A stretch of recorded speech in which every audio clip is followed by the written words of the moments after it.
Welcome back, everybody, to Just the News, No Noise. A horrific tragedy unfolded in Minneapolis earlier today. At least 2 children were killed and 17 others injured after gunfire erupted during Mass at a Catholic school. So families who gathered for worship and prayer were instead met with unthinkable violence. Investigators are still working to piece together what happened, but the community is reeling. Parents, students, and parishioners are all shaken by the loss of innocent lives in a place that's meant to be safe and sacred. So joining us now for a roundtable discussion is senior legal fellow at the Heritage Foundation and an expert on the subject of mass shootings, Amy Swearer. Also joining us is the CEO of 40 Days for Life to give us a view from the faith-based perspective, Sean Carney. Sean and Amy, thanks so much for being here. Thanks for having me. Yeah. Thank you. Amy, I'll start with you. You know, every time this happens, it seems like there is a rush to blame guns, and then we just kind of seem to sidestep any of these other contributing factors. It seems like it's the same thing this time, right? Yeah, and it's unfortunate because it's an easy out, I think, for a lot of people to blame the specific type of firearm that's being used, as though any of these lives would have been saved had they just used a slightly different looking type of firearm. And it's really an absurd argument. What we're often dealing with, and I think this is unfortunately, again, the case here, is an individual who was clearly unhinged, who was, you almost have to assume, so showing signs of being unhinged. And we have to look at the who, not the what. And I think, again, unfortunately here, you have an individual who was mentally ill and clearly evidencing signs of being a danger to themselves or others long before this. And we have to look at intervention, early intervention for these specific individuals to stop this. It's not about the type of firearm. I think that's really undershooting what we could be doing in terms of prevention here. It is about taking all firearms out of the hands of people who are dangerous and getting them help. And we miss the point when we fixate on the type of firearm that they're using. Yeah, that's a great point.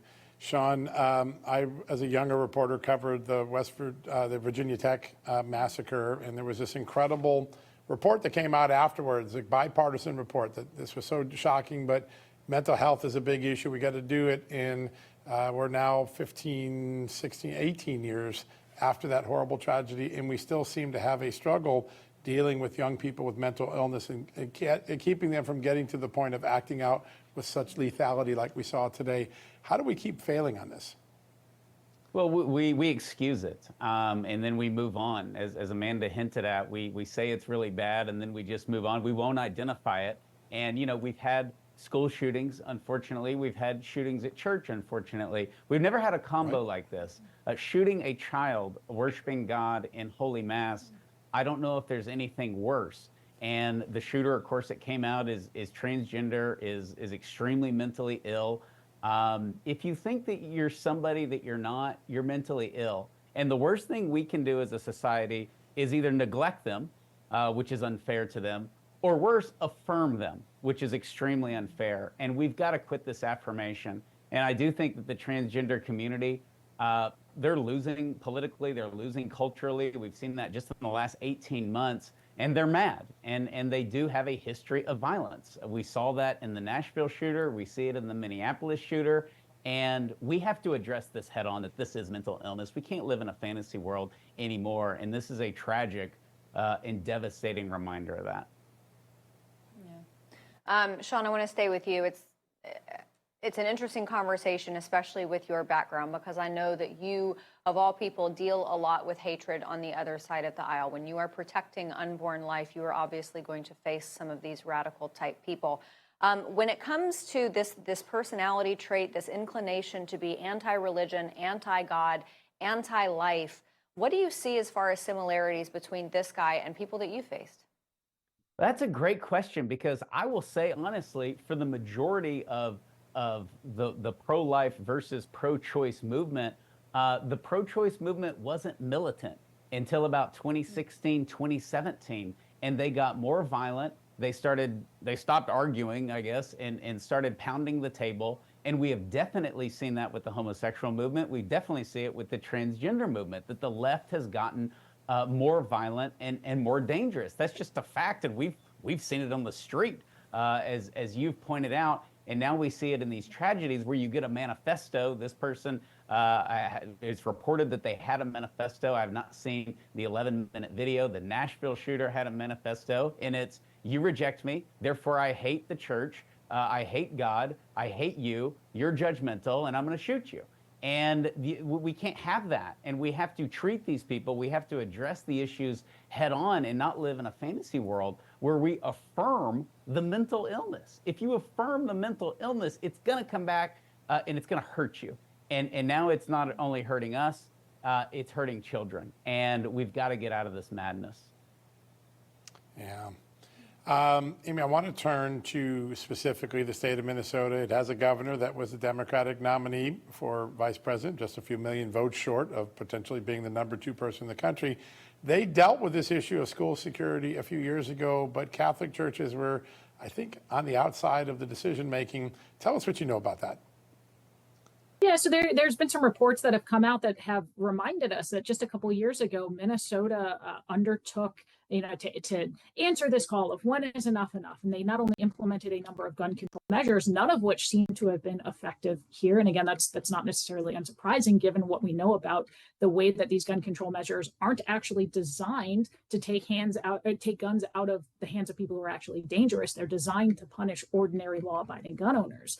But one of the things that we've since learned is that Catholic schools in particular, several years ago, reached out in an organized effort to secure funding, I think something like $50 million of funding for school security. And this happened again, this call for additional funding after the Nashville shooting at Covenant Christian School a couple of years ago as well. And that funding, while the money was there, was never secured for these private schools, specifically because they were private schools. The state did not, it appears, it did not want to fund security for non-public schools. And when we look at what happened here, one of the things that we know actually stops these mass shooters is, one, what is the quickness of the response, the swiftness of the armed response, but also the ability to detect these threats in advance and to deal with them and to have secure facilities.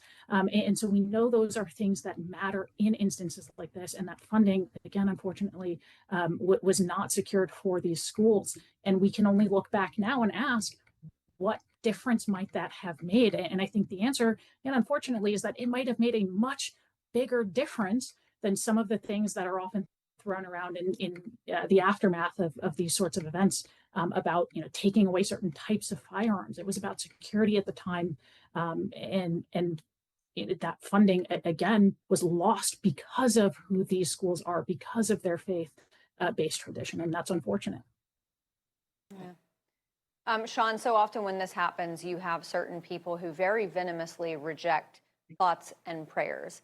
And when you look at the faith movement as a whole, whether it's charismatic, Southern Baptist, Catholicism, doesn't matter. It seems to me that when they say that, it is a fundamental misunderstanding of what prayer and faith is all about. But maybe it's not. Maybe that's not what it is. Maybe what it is just a desire to redirect efforts towards gun control. But what are your thoughts?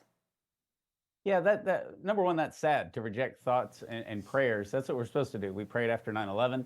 We pray after every tragedy, and prayer works. But if you're cynical and you throw that out and you say, I want real tangible things, great. Then we need to have that conversation. But the answer isn't to take guns away from everybody. That won't work. The bad people will still get guns. The real issue is to deal with the mental illness. And for that mayor to come out and say, this has nothing to do with the trans community, it does according to the trans shooter because they had a manifesto. It did according to the Nashville trans shooter because they had a manifesto. It matters to them, so it needs to matter to us.